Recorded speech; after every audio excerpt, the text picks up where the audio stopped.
إن الحمد لله نحمده ونستعينه ونعوذ بالله من شرور أنفسنا ومن سيئات أعمالنا. أشهد أن لا إله إلا الله وأشهد أن محمدا عبده ورسوله. يا أيها الذين آمنوا اتقوا الله حق تقاته ولا تموتن إلا وأنتم مسلمون. يا أيها الناس اتقوا ربكم الذي خلقكم من نفس واحدة وخلق منها زوجها وبث منهما رجالا كثيرا ونساء واتقوا الله الذي تساءلون به والأرحام إن الله كان عليكم رقيبا.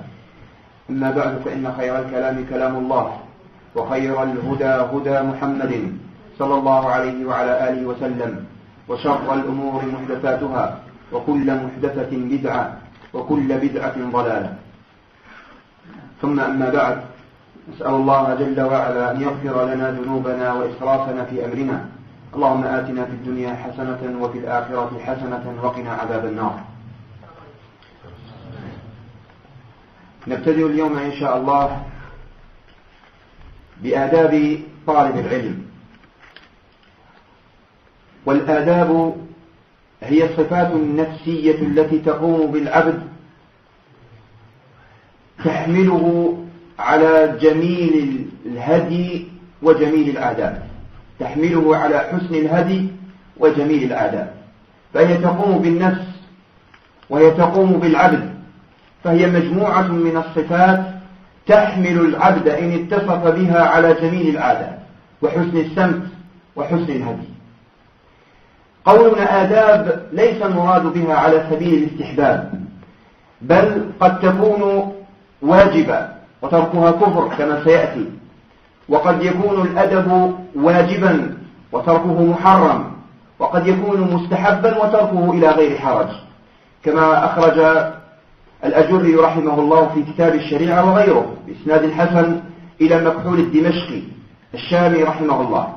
كان يقول: السنة سنتان، سنة الأخذ بها فريضة وتركها كفر، وسنة الأخذ بها مستحب وتركه إلى غير حرج. سنة واجبة فريضة وتركها كفر كما سيأتي، مثل الإخلاص. نعم، مثل الإخلاص تركه شرك بالله سبحانه وتعالى سيأتي بيانه. ومنه ما هو مستحب وتركه إلى غير حرج، أو مستحب وتركه مكروه وإذا تركه يقع في المكروه ونحو هذا. قولنا آداب طالب العلم، طالب اسم فاعل من الطلب في القاموس. طلب الشيء يعني حاول وجوده، حاول وجوده. العلم هو معروف، هو إدراك الشيء على ما هو عليه، نعم، إدراكا جازما، هو إدراك الشيء على ما هو عليه إدراكا جازما، وسيأتي بيان معناه لاحقا إن شاء الله. آداب طالب العلم اهتم بها المتقدمون والمتأخرون وأفردوها بمصنفات كثيرة، بل وبعضهم جعلها في كتب غير مفردة للآداب، كما جعلها بعضهم مقدمة لكتب الفقه. من هذا الصنيع ما فعله النووي رحمه الله تعالى، حيث قدم لكتابه المجموع شرح المهذب مقدمة جعلها في آداب طالب العلم. ومثل هذا ما نجده في كتب الحديث، في كتب علوم الحديث، فإنهم يفردون بابا خاصا بآداب طالب الحديث وبآداب كتابة الحديث وكتابة العلم. لكن المراد هنا الكتب المفردة في آداب طالب العلم، وهي كثيرة متنوعة بين المختصر وبين المتوسط والمتوسع. لكن أشهر هذه الكتب وأنفسها وأحسنها كتب الخطيب البغدادي رحمه الله، مثل الرحلة في طلب الحديث، وشرف أصحاب الحديث، والفقيه والمتفقه، واقتضاء العلم العمل. لكن أحسن هذه الكتب وأشرفها على الإطلاق الجامع لأخلاق الراوي وآداب السامع، طبع في مجلدين وطبع في جزئين وطبع في مجلد واحد. الجامع لأخلاق الراوي وآداب السامع، وهو على اسمه جامع لجميع الآداب، مروي بالأسانيد إلى النبي صلى الله عليه وسلم وإلى الصحابة وإلى التابعين، ويشركه في بعض الأحيان بعض مقولاته رحمه الله تعالى.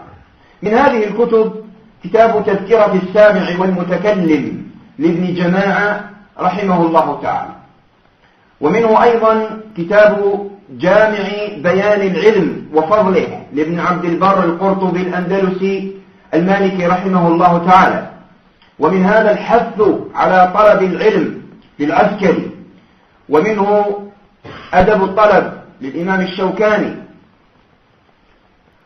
ونحو هذا كتب كثيرة حوت على آداب طالب العلم.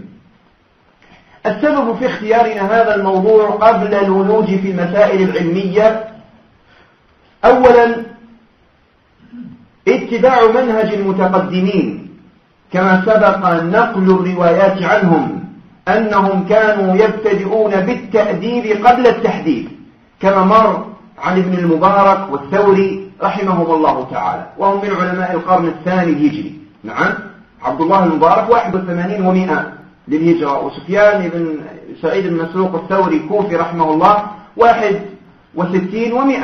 نعم، منتصف القرن الثاني الهجري.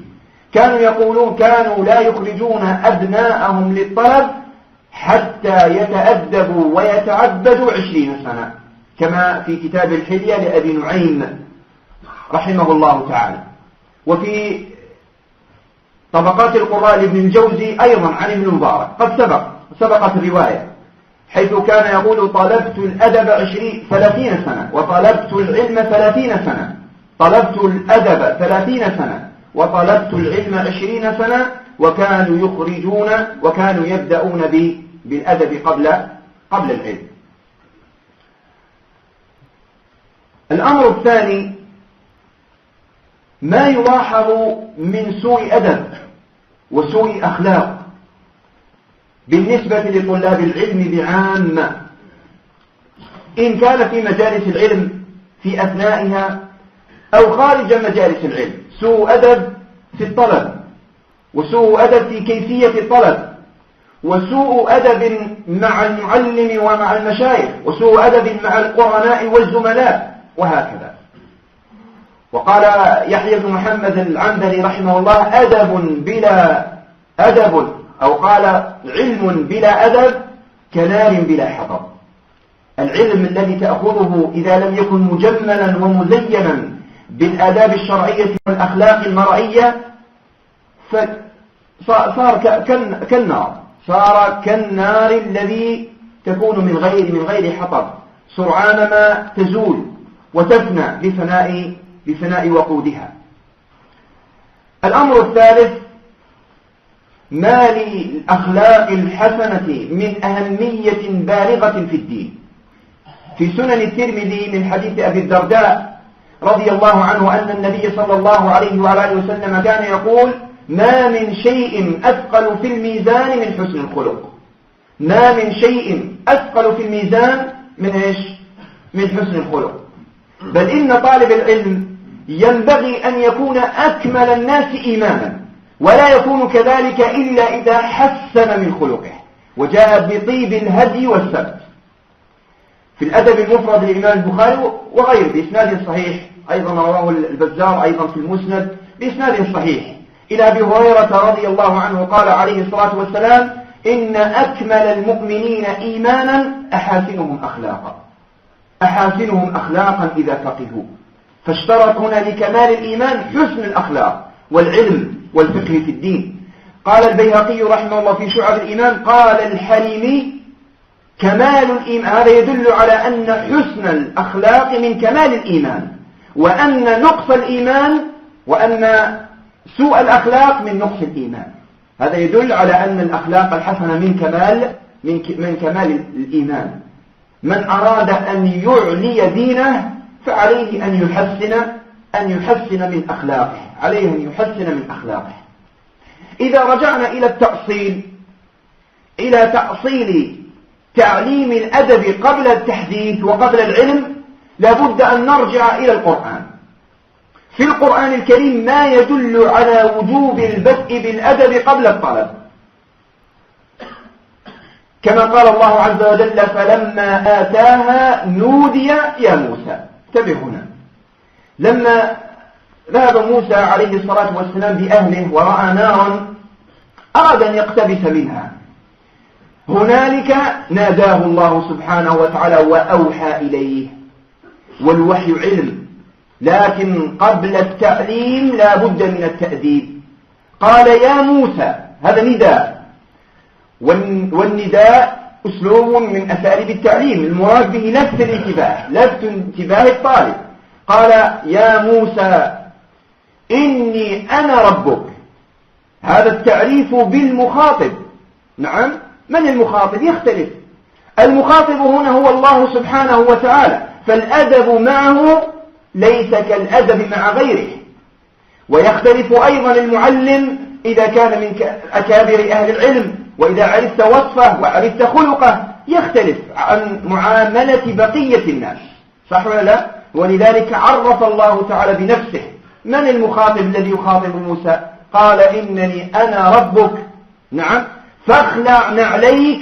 هذا أدب المجالسة، أن يتطهر الرجل مما فيه من النجاسات وأن يأتي إلى مجلس العلم على أحسن صورة. قال فاخلع نعليك إنك بالوادي المقدس طوى. هذا التعريف بالمكان، تعريف بمجلس التحديد وما له من فضل.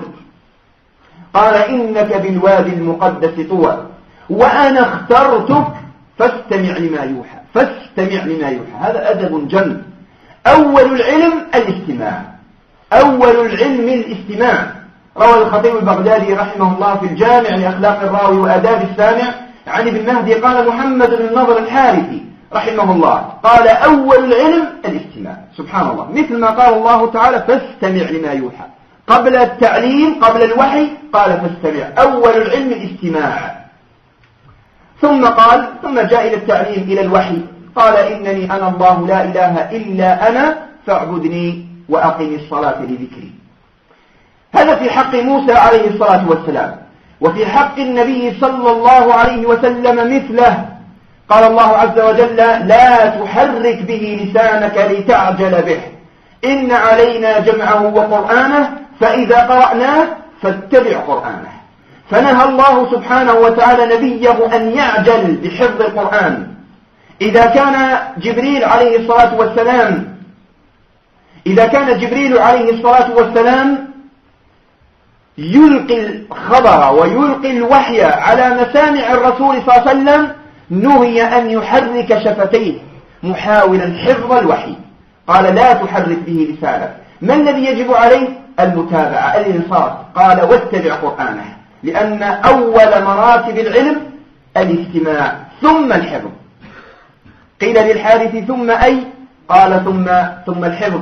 قيل ثم أي؟ قال العمل. قيل ثم أي؟ قال النشر، يعني الدعوة إلى العلم.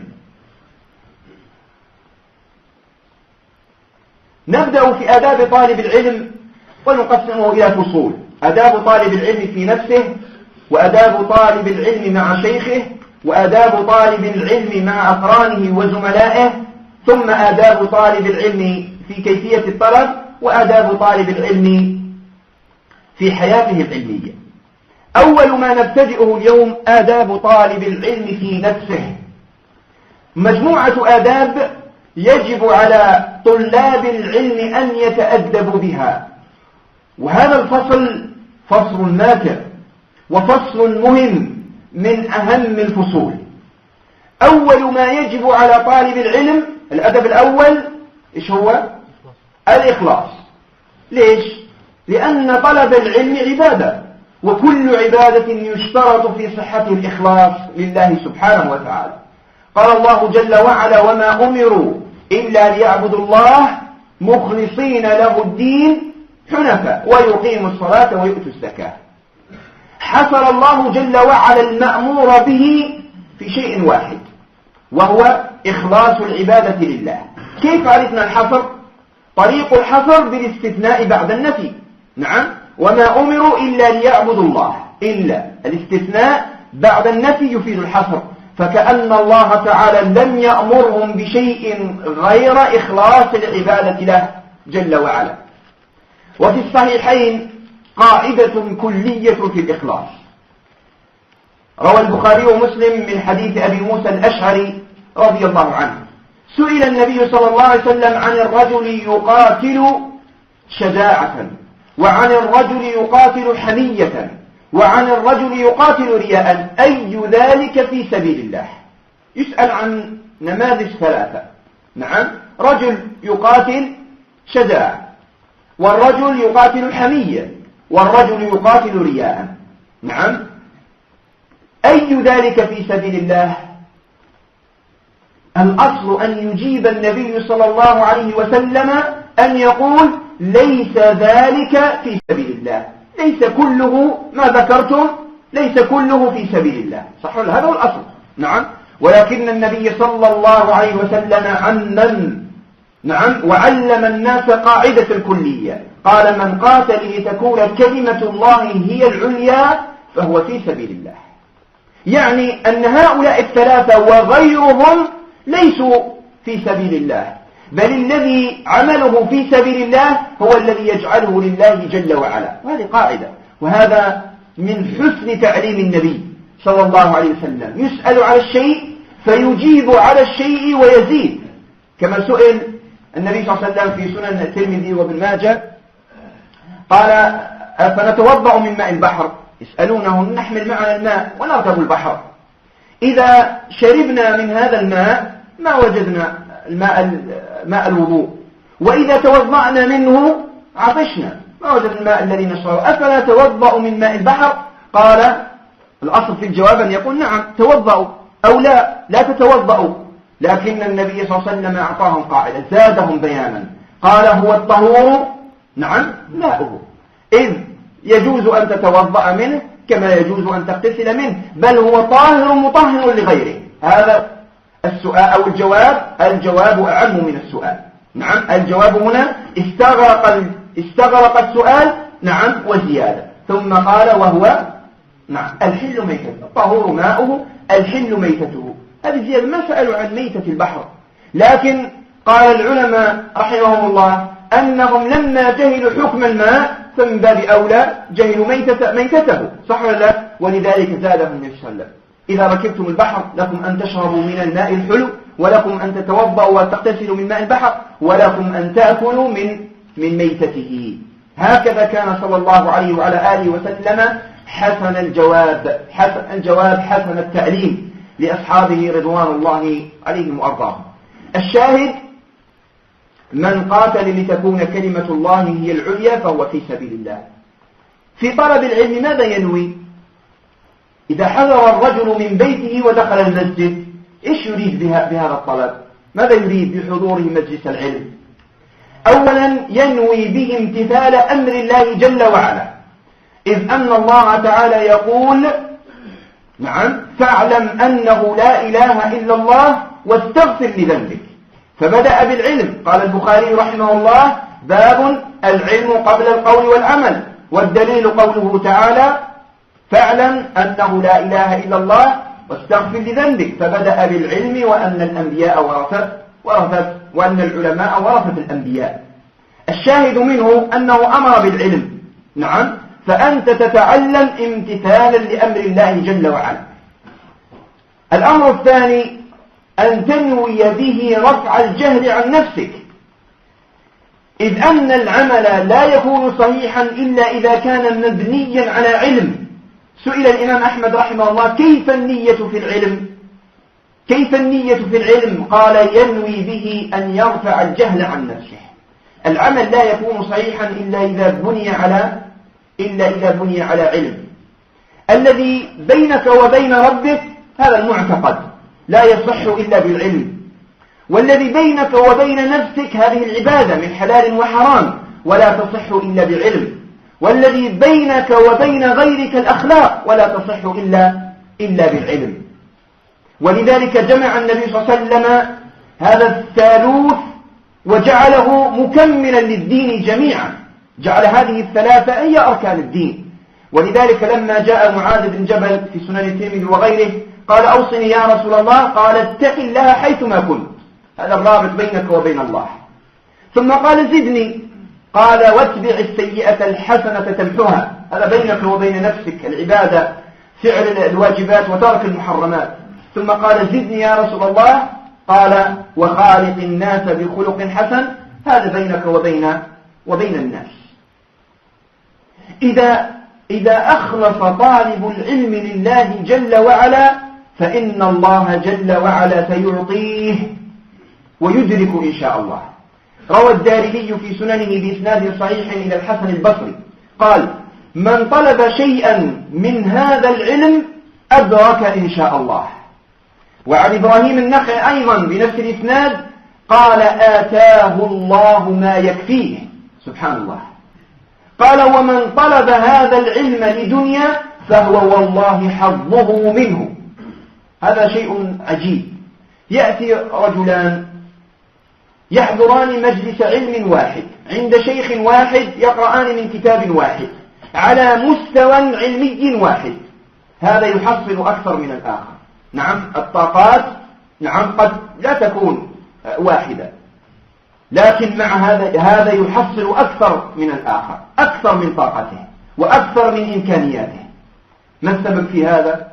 أسباب كثيرة، على رأسها السبب الرئيس إخلاص الرجل لله عز وجل، لأن المخلص الأول يعطيه الله جل وعلا علما على نيته ويعطيه علما على جهده، والثاني إذا لم يخلص يعطيه الله جل وعلا على جهده، كما قال إبراهيم الحسن البصري رحمه الله فهو والله حظه منه، على حسب الجهد وعلى حسب المشقة. نعم على حسب الجهد وعلى حسب المشقة لا يعينه الله جل وعلا. المخلص يعينه الله سبحانه وتعالى على العلم حتى يستمر فيه.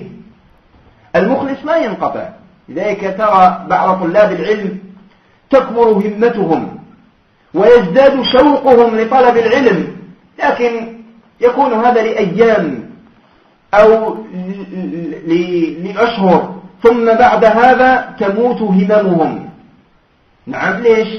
أسباب أيضا، لأسباب، لكن السبب الرئيس قلة الإخلاص، لأنه لو كان مخلصا لتابع في طلب العلم من أوله إلى إيش؟ إلى الممات، كما روينا بالأسانيد الصحيحة عن الأئمة رحمهم الله أنهم كانوا يستمرون على طلب العلم إلى الممات. ولذلك نذكر هنا كلمة الإمام مالك رحمه الله المشهورة، قال ما كان لله دان واتصل. لما قيل له ما موطأك مع هذه الموطئات، موطئات كثيرة، نعم ما موطأك مع هذه الموطئات، كتب الحديث هذه، نعم، فقال ما كان لله دام واتصل، وما كان لغيره انقطع وانفصل. ما كان لله دام واستمر، نعم، أما ما كان لغيره سينقطع، نعم، سينقطع به وينفصل ولا يحصل من العلم شيئا. إذا أعطى الله سبحانه وتعالى الرجل ووفقه إلى العلم يجب عليه أن يراعي نيته. قالوا النية شرود تشرد بصاحبها، نعم، تشرد بصاحبها عن الإخلاص وعن حق الله جل وعلا، فيجب عليه أن يعالج نفسه في كل وقت وفي كل حين. أخرج الخطيب البغدادي رحمه الله في الجامع لأخلاق الراوي وآداب السامع عن سفيان الثوري رحمه الله قال ما عالجت شيئا أشد علي من نيتي إنها تتقلب علي. بل كان يقول ابن مبارك رحمه الله كلما كتمت نيتي كلما ظهرت على لون آخر، كأنها تظهر على ألوان. سبحان الله، كأن هذه النية ألوان، كلما كتبت لونا سودته إلا وظهرت النية على لون آخر، فهو في حرب معها. نعم، فطالب العلم أو العمل الصالح هو في حرب مع نيته. وسأل الفضيل ابن زياد رحمه الله الإمام أحمد قال كيف النية؟ قال إذا أراد عملا أن لا يريد به الناس. كيف النية؟ كيف يخلص في النية؟ كلما يريد عملا صالحا، ومن هذه الأعمال الصالحة طلب العلم، كلما أراد عملا صالحا لا يريد به وجه الناس، لأنه إن أراد به وجه الناس نعم بطل عمله. قال مجاهد بن جبر رحمه الله: طلبنا العلم وليس لنا فيه كبير نية، ثم رزق الله النية بعد. سبحان الله. ويقول معمر بن راشد الأزدي الكوفي ثم اليماني رحمه الله، الإمام العلم المشهور، كان يقول: يقال أن الرجل يطلب العلم لغير الله ويأبى العلم إلا أن يكون لله. سبحان الله. هؤلاء يقولون في بداية الطلب لم يكن لهم عناية بالنية، كانوا يطلبونه لحظ النفس أو لحظ الناس، لحظوة ولمكانة ورفعة. لكن سبحان الله، العلم عزيز، أبى العلم أن يكون لله سبحانه وتعالى، أبى العلم إلا أن يكون لله جل وعلا. يعني أن العلم بعد هذا صحح نياتهم. في أول الأمر كانت النية نعم غير سليمة تشوبها شوائب، لكن جهادهم لنياتهم نعم رزقهم الله عز وجل بعد هذا الإخلاص. يحذر إذن طالب العلم أن يطلب العلم ليباهي به العلماء أو يماري به السفهاء أو لتقبل أفئدة الناس إليه. في سنن البيهقي بإسناد صحيح عن كعب بن عجرة رضي الله عنه أن النبي صلى الله عليه وسلم قال: من ابتغى العلم ليباهي به العلماء أو يماري به السفهاء أو لتقبل أفئدة الناس إليه فإلى النار. سبحان الله. رغم أنه طلب أحسن الأمور وطلب أعلى وأسمى الأمور في الدين، ومع هذا لو طلبها لغير الله أسقطته نيته. قال فإلى النار. قال الوليد بن مسلم الدمشقي رحمه الله يقول: سألت الأوزاعي وسعيد بن عبد العزيز بن عبد الرحمن وابن جريج: لمن طلبتم العلم؟ لاحظ هنا، لمن طلبتم العلم؟ هؤلاء أكابر وأساطين أهل العلم رحمة الله عليهم، الأوزاعي وسعيد بن عبد العزيز وابن جريج. نعم، لمن طلبتم العلم؟ قالوا جميعا: طلبناه لأنفسنا لحظ النفس، إلا ابن جريج قال: طلبناه للناس. هذا الصدق، لأن من رأى في إخلاصه الإخلاص احتاج إخلاصه إلى إخلاص، كما نقله ابن القيم رحمه الله عن بعض السلف في أول كتابه مدارج السالكين. هؤلاء ما رأوا في إخلاصهم إخلاص، كانوا يقولون: طلبناه لحظ النفس أو طلبناه لحظ الناس، ثم بعد هذا رزق الله جل وعلا النية، جاهدوا أنفسهم حتى رزقهم الله عز وجل الإخلاص في أعمالهم. قال الذهبي تعليقا على هذا الأثر: قال: إي والله ما أحسن الصدق، ولو ذهبت اليوم تسأل الرجل الفقيه الغبي: لمن طلبت العلم؟ يقول: طلبته لله، وكذب، إنما طلبه للدنيا وقل من يعرف منه. سبحان الله. ليش؟ كيف هذه الجرأة من الإمام الذهبي أن يحكم على كل من قال: طلبت العلم لله، حكم عليه بأنه طلبه للدنيا؟ ليش؟ ما دام أنه رأى أنه مخلص أبطل إخلاصه، لأن المخلص يرى أنه مقصر. نعم، من رأى في إخلاصه الإخلاص احتاج إخلاصه إلى إخلاص، احتاج أن يخلص إخلاصه هذا الذي رآه، أن يخلصه من بوائقه ومن شوائبه حتى يكون حقا لله جل وعلا.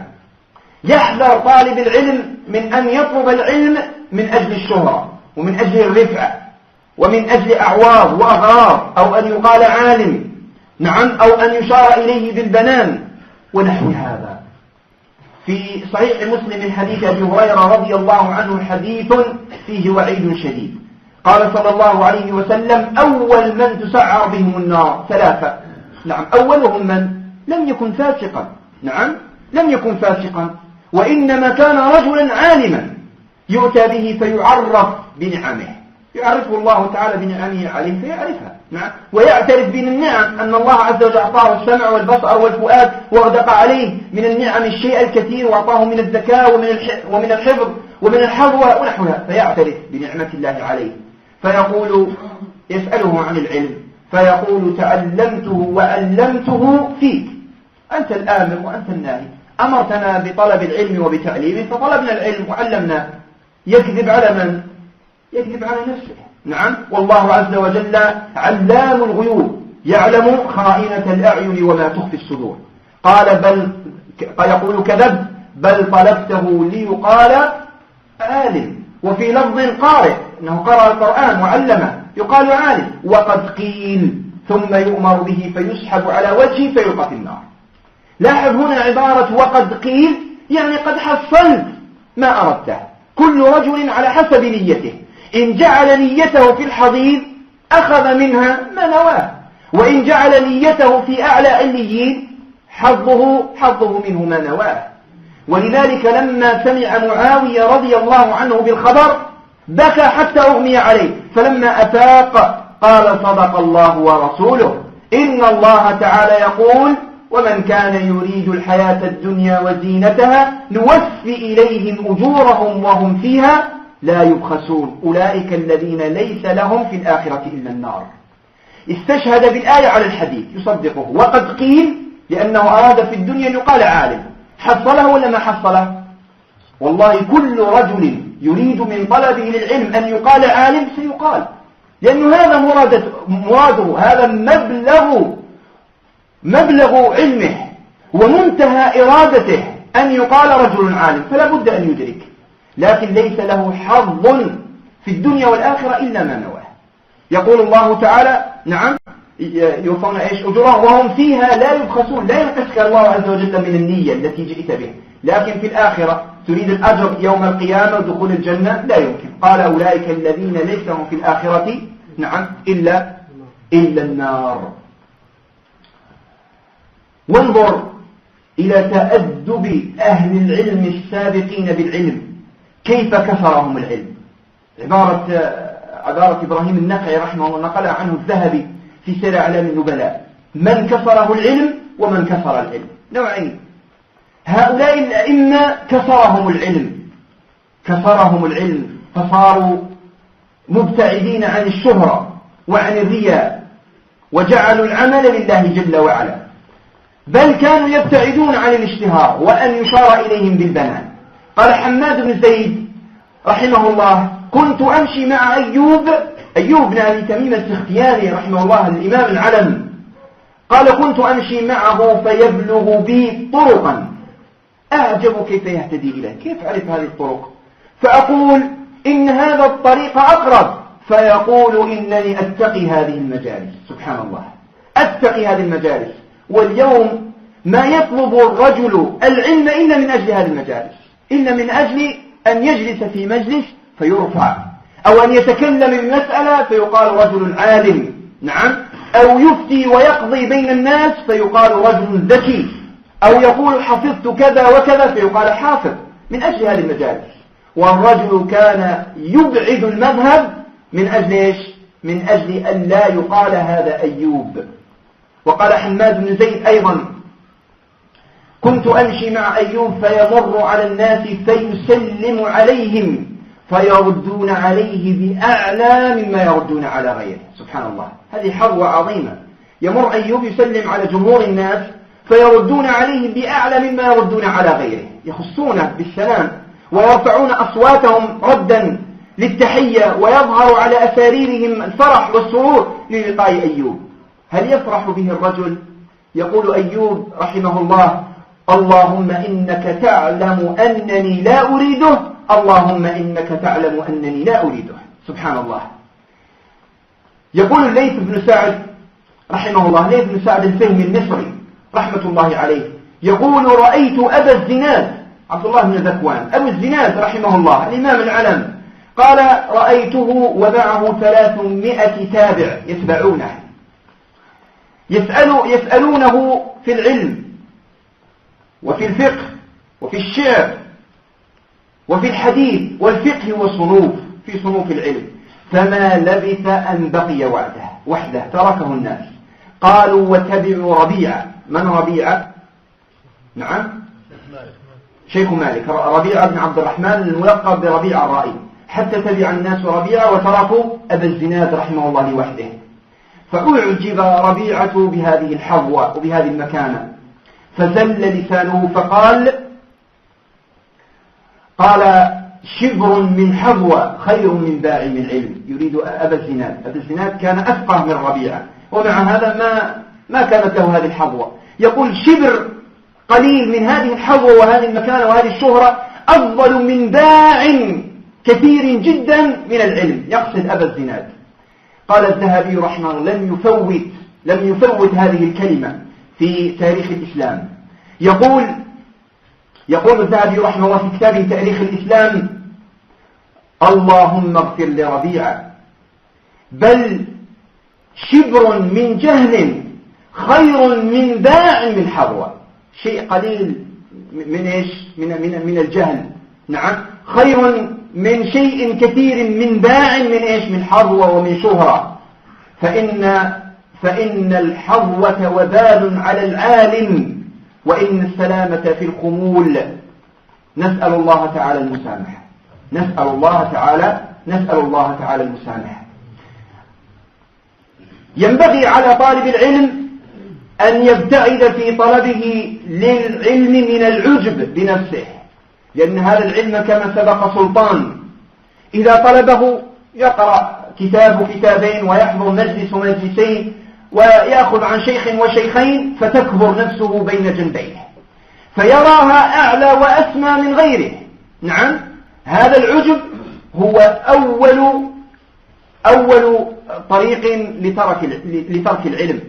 قال إبراهيم النخعي رحمه الله: ما يزال الرجل عالما ما تعلم. سبحان الله، شوف، ما زال يتعلم، نعم، إذن هو عالم، سيصل إلى درجة إيش؟ إلى درجة عالم. ما يزال الرجل عالما ما تعلم، فإذا ترك العلم وظن أنه اكتفى بما عنده فهو والله أجهل ما يكون.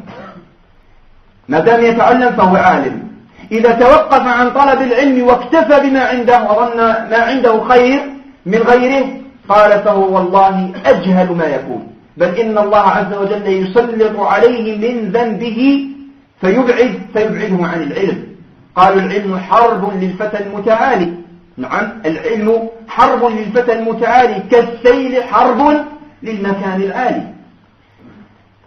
العلم حرب للفتى العالي، الفتى المتعالي الذي يتعالى عن غيره، يعجب بنفسه، حرب له لا يمكن أن يتعلم لأنه معجب بنفسه. كالسيل حرب للمكان، أو السيل حرب للمكان العالي.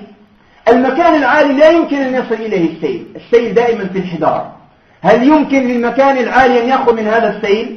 لا يأخذ من هذا السيل إلا إذا صار المكان أنزل من السيل فإنه يأخذ منه. وهكذا العلم، لا يأخذ الرجل حظه ونصيبه من العلم إلا إذا كان متواضعا. قالوا العلم 3 أشبار كما قال الجماعة رحمه الله. نعم، العلم 3 أشبار. قال شبر يخرج منه متكبرا، يتكبر. شبر ثاني يخرج منه وهو متواضع. وشبر ثالث يخرج منه، هذا المنتهى. الثالث يخرج منه وهو يعلم أنه لم يعلم. سبحان الله.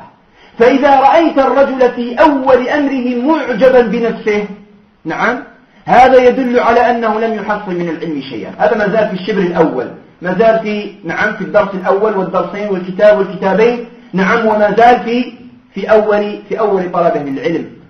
نعم، وأوسطه تواضع، وأما نهايته أنه يتيقن ويعلم أنه لم يعلم شيئا. هذا نهاية العلم. نهاية العلم أن يعلم الرجل بأنه لم يعلم شيئا. نهاية العجب الكبرياء.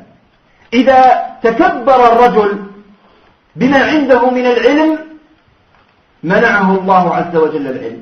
قال الله عز وجل: سأصرف عن آياتي الذين يستكبرون عنها بغير الحق. سأصرف عن آياتي، سأصرف عنه العلم. عن الذي يتكبر. نعم، من أصابه داء الكبر عاقبه الله عز وجل بحرمانه من العلم. استدل بالآية بعض مترجمي شيخ الإسلام ابن تيمية رحمه الله في الرد على من طعنه بالكبر. بعض من رد على ابن تيمية قالوا رجل متكبر. نعم، رجل فيه كبر ومعجب بنفسه. وانظر إلى الاستدلال إذا استدل على مسألة يستدل بعشرات النصوص من القرآن والسنة ويورد الأسانيد ونحو هذا. نعم، فرموه بالعجب والكبر، فرد عليه بعض مترجميه بأنه لا يمكن لابن تيمية أن يكون متكبرا. كيف يكون متكبرا وهو صاحب علم؟ والله سبحانه وتعالى يقول سأصرف عن آياتي. رجل عالم لا يكون متكبرا، فإن كان متكبرا دل على أنه ليس بعالم حتى يتواضع لله جل وعلا، كما قال مالك رحمه الله ينبغي للعالم أن يضع الرماد على رأسه تواضعا لله جل وعلا. إن لم يفعل لا يحصل علما، وإن حصل علما لا يسمى مع هذا عالم حتى يتواضع لله جل وعلا. قالوا ملء السنابل تنحني تواضعا، وأما الفارغات فرؤوسهن الشوامخ. نعم، ملء السنابل السنبلة التي فيها حبات من القمح ومن الشعير كيف تكون؟ ملء السنابل تنحني تواضعا لما فيها من العلم. نعم، تنحني تواضعا. وأما الفارغة من الحب، نعم، كيف؟ رؤوسهن الشوامخ. وهذا مقياس، من كان متواضعا دل على أنه صاحب علم، ومن كان متكبرا معجبا بنفسه دل على أنه يحمل بعض علم، يحمل عبارات وشقائق، لكن لا يعبأ الله بها. الشاهد من هذا كله أن يجعل العبد طلبه لله جل وعلا، لا يطلبه لغرض ولا لعوض ولا لحظ من حظوظ الدنيا. كلما جنحت نفسك أن يكون عملك لغير الله فالجمها وأرجعها وعالجها وحاربها، كما قال الأئمة ثم يرزق الله بعد الإخلاص، بعد المجاهدة. والذين جاهدوا فينا لنهدينهم سبلا. إن يعلم الله في قلوبكم خيرا يؤتكم خيرا مما أخذ منكم ويغفر لكم والله غفور رحيم. الأدب الثاني مرتبط بالأول، وهو صدق اللجوء إلى الله جل وعلا. إذا علمت أن فوق كل ذي علم عليم، وما من شيء إلا وعندنا خزائنه، يجب عليك أن تلتجئ إلى صاحب العلم، ولا لا؟ وإن من شيء إلا عندنا خزائنه، ومما عند الله خزائنه العلم. ما عنده شيء من العلم، نعم، أو متوسط العلم، بل عنده خزائن العلم، نعم، لا تنتهي، لا حد لها. نعم، إذا كان يملكها الله جل وعلا فاطلب من الله جل وعلا أن يعطيك من هذه الخزائن. قال وفهمناها سليمان. كل شيء بقسم، كل شيء برزق، كما قال النبي صلى الله عليه وسلم إني رزقت حبها، يعني عائشة، حتى الحب قسم، نعم، ورزق، يجعله رزق من الله سبحانه وتعالى. هذا رزق أيضا. العلم من أفضل الرزق الذي يؤتاه الرجل، نعم، فاطلب العلم من الله جل وعلا. قال وفهمناها سليمان. أعطى الله عز وجل سليمان وأباه داود، نعم، علما، ولكن فضل سليمان الابن على داود الأب بالفهم. ولذلك دعا النبي صلى الله عليه وسلم لرجلين وأدركتهما دعوة الرسول عليه الصلاة والسلام. الأول ابن عباس كما في الصحيحين، قال اللهم فقهه في الدين وعلمه التأويل. هل المراد به العلم فحسب؟ المراد به الفقه. لم يقل علمه في الدين، قال فقهه في الدين. فرق بين العلم والفقه. فالفقه المراد به الفهم الدقيق في نصوص الشريعة، نصوص القرآن والسنة. قال وعلمه التأويل.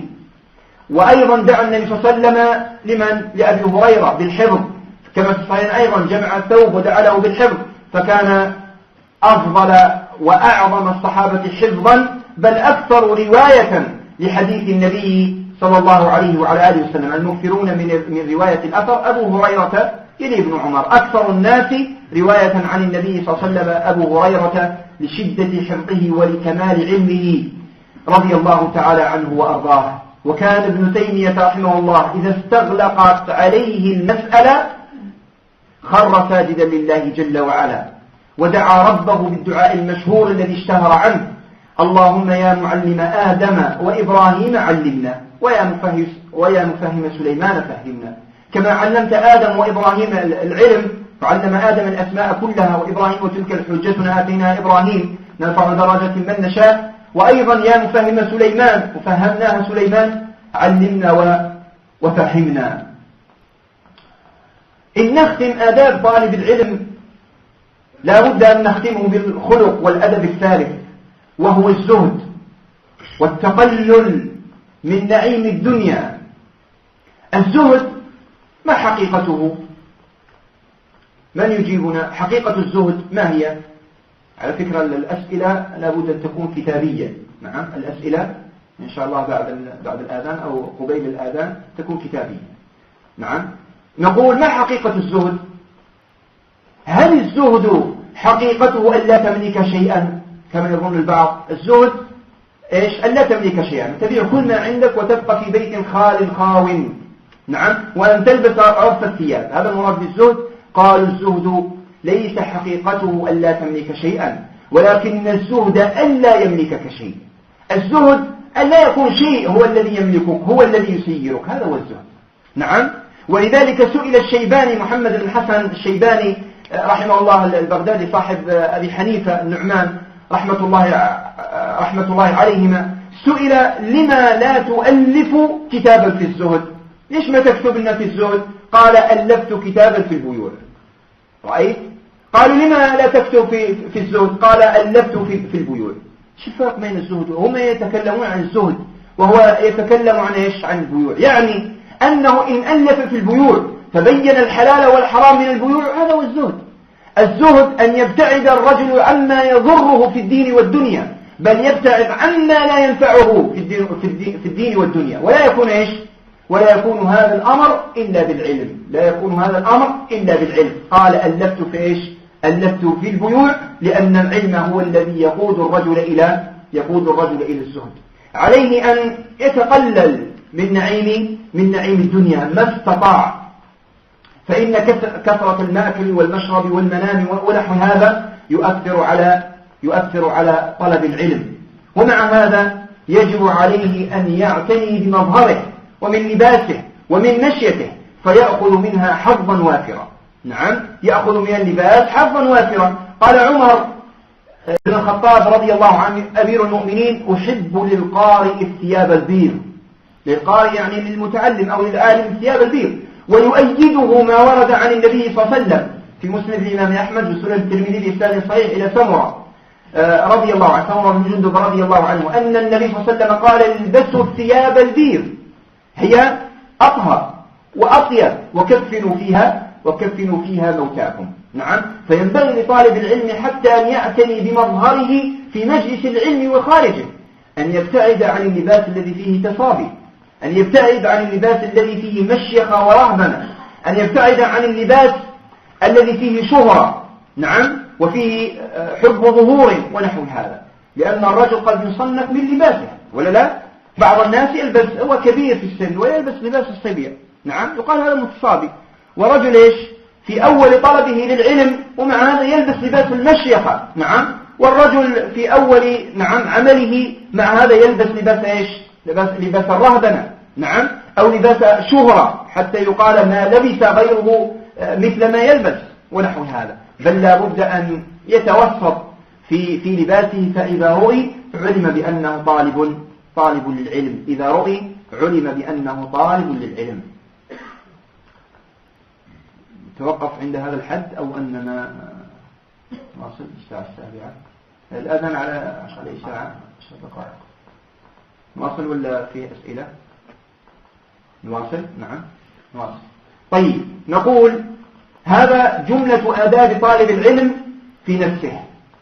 آداب طالب العلم في كيفية الطلب بعد أن يخلص العبد نيته لله جل وعلا.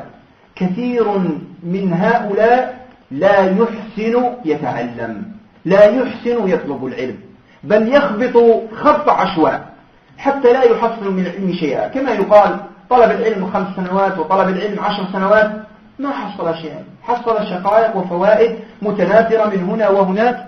نعم، لا يعبأ بها في مجالس العلم أو عند أصحاب العلم. من أراد أن ينصرف.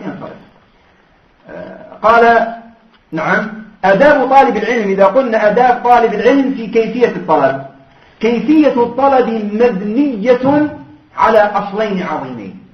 الأصل الأول التأصيل والتأسيس، والأصل الثاني التدرج. الأصل الأول التأصيل والتأسيس. يعني أن يبني علمه على أصول وعلى أسس حتى لا تنهار به. نعم، حتى لا ينهار به علمه. رب رجل حفظ المتون، نعم، وحفظ المسائل وحفظ الخلاف، لكن سرعان ما ينهار عليه علمه، لا يفرق بين مسألة وأخرى لأنه لم يبنيها على أصل. صح ولا لا؟ وكثير من طلاب العلم يعتني بالفتاوى، نعم، ويتتبع الفروع والفرعيات والمسائل والخلافيات ويظن بأنه قد علم. لأول إشكال، نعم، في أول إشكال ينهار علمه، يقول سبحان الله، هذا العالم مرة يفتينا بأنه حلال ومرة يفتينا بأنه حرام، مرة يقول هذا واجب ومرة يقول هذا مستحب. والخلاف ليس عند العالم وإنما هو في ذهن الطالب، لأنه حفظ هذه المسألة وحفظ هذه المسألة، لم يؤصلها، لم يبنيها على أصل. ولو تأمل في كلام العالم لما وجد فيها اختلاف، لوجد قيدا يضبط به المسألة، فتارة تحل وتارة تحرم، تارة تصير فريضة وتارة تصير سنة مستحبة، وهكذا. التأصيل المراد به بناء العلم على أصل، والأصل هو ما يثبت بنفسه ويبنى عليه غيره، تبني عليه الفرعيات، تبني عليه المسائل، تبني عليه الصور، نعم، تبني عليه الفوائد، تبنيها على أصل ثابت. نعم. ما المراد بالأصول؟ قالوا من لم يتقن الأصول، نعم، حرم الوصول، كما ذكره ابن جماعة رحمه الله في تذكرة السامع والمتكلم. من حرم الأصول أو من لم يتقن الأصول حرم الوصول إلى العلم الحقيقي. نعم. ما المراد بالأصول هنا؟ المراد بها شيئان: القرآن والسنة. لذلك يكثر عند أهل العلم قولهم: أصل المسألة قول الله تعالى، وأصل المسألة قول رسول الله صلى الله عليه وسلم. فليحكم طالب العلم وليطبق على الاستدلال بالقرآن والسنة حفظا وتفسيرا للقرآن وشرحا لحديث رسول الله صلى الله عليه وسلم، ولينهن منهما لأنهما أصلان عظيمان لطالب العلم. الثاني المراد بالأصول أن يبنيها على القواعد والضوابط والفروق. هذه الثلاثة. هذه كم؟ ثلاثة: القواعد والضوابط والفروق. هذه الأصول تسمى بأصول، نعم، أصول الفقه، أو تسمى بالقواعد الفقهية، نعم، وهكذا. إيش هذه الثلاثة؟ من يعيدها؟ نعم، هي ماذا؟ قواعد وضوابط، نعم، وإيش؟ وفروق. القواعد جمع قاعدة، والمراد بها القاعدة أو القضية الكلية التي تجمع جميع أجزائها. والضابط ضوابط جمع ضابط، والمراد به ما يجمع فروعا في باب واحد. والفروق الفرق جمع فرق، والمراد به تحصيل يحصل من القاعدة ويحصل من الضابط. ما الفرق بين القاعدة والضابط؟ القاعدة تجمع مسائل متعددة في أبواب شتى، بخلاف الضابط. الضابط لا يكون إلا في مسألة واحدة في باب واحد، نعم، يكون في باب واحد. القاعدة تجمع إيش؟ أبواب متعددة، في الصلاة والصيام والزكاة والعبادات والمعاملات. وأما الضابط هو الذي يضبط المسائل والفروع لكن في باب واحد. نعطي على هذا مثل. قالوا قاعدة النسيان في باب العبادات والمعاملات ما هي؟ قالوا إذا كان من باب افعل، نعم، فهو غير معفو عنه، وإذا كان من باب لا تفعل فهو إيش؟ فهو معفي عنه. الواجبات في الصلاة مثلا نمثل بإيش؟ بالصلاة. من صلى من غير طهارة ناسيا، طبعا متعمدا بطلت بالاتفاق، نعم. وأما إن صلى ناسيا للطهارة ولم يذكر إلا بعد السلام، ما حكمه؟ من يجيب؟ نعم. يعيد في الوقت ولا يعيد أبدا؟ يعيد أبدا. ليش؟ لأن الطهارة من باب افعل، شرط من شروط صحة الصلاة من باب افعل، من باب الواجب، فلا يسقط أبدا بالنسيان. طيب، مسألة مغايرة: رجل صلى بنجاسة ناسيا أو جاهلا، ولم يعلم إلا بعد الصلاة أو ذكر بعد الصلاة، ما حكمه؟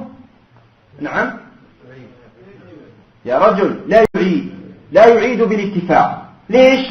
كلاهما الطهارة، طهارة من الحدث والطهارة من الخبث، كلاهما شرط صحة. مع هذا قلنا في الطهارة من نسيها يعيد أبدا، ومن نسي النجاسة فصلى بها لا يعيد أبدا. ما الفرق بينهما؟ نعم كلاهما شرط صحة، نعم وكلاهما في صلاة واحدة. نعم الجواب أن نقول الأول من باب افعل، ولم يفعله فيمكن تداركه فيجب أن يفعله، وأما الثاني من باب لا تفعل. نعم ومع هذا نسي، لا يكلف الله نفسا إلا وسعها، ومع هذا نسي فلم يفعل، فلا يمكن أن يرجع إلى عهد الأول. نعم الأول من باب افعل والثاني من باب اترك. هذه قاعدة ولا ضابط؟ هذه قاعدة لأنها تمس الصلاة والزكاة والحج والعمرة والمعاملات جميعا، صح ولا لا؟ في الحج من نسي لم يطف طواف الوداع، نعم، أو لم يطف الركن الذي طواف الإفاضة، نبطل الحج ولا لا؟ نبطل الحج، طواف الإفاضة نبطله.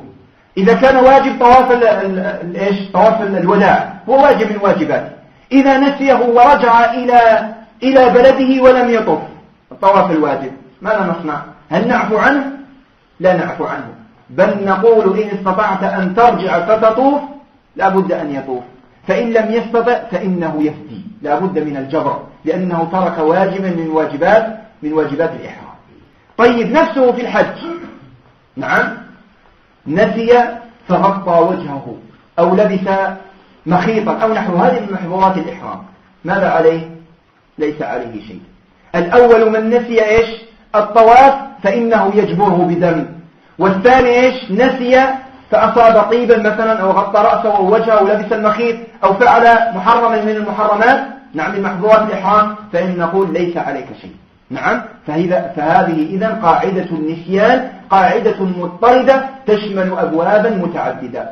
طيب وأما الضابط فإنه يضبط عدة مسائل وفروع في باب واحد. مثال ذلك قالوا الضابط في التشبه بالكفار ما هو؟ هل كل شيء يلبسه الكفار أو يفعله أو يقوله أو يصنعه الكفار يحرم على المسلمين فعله ولبسه؟ نعم، أو هناك ضابط؟ قالوا هناك ضابط وهو الاختصاص. إذا كان هذا من خصائص المشرك والكافر حرم على المسلم لباسه. نعم إن كنا في اللباس.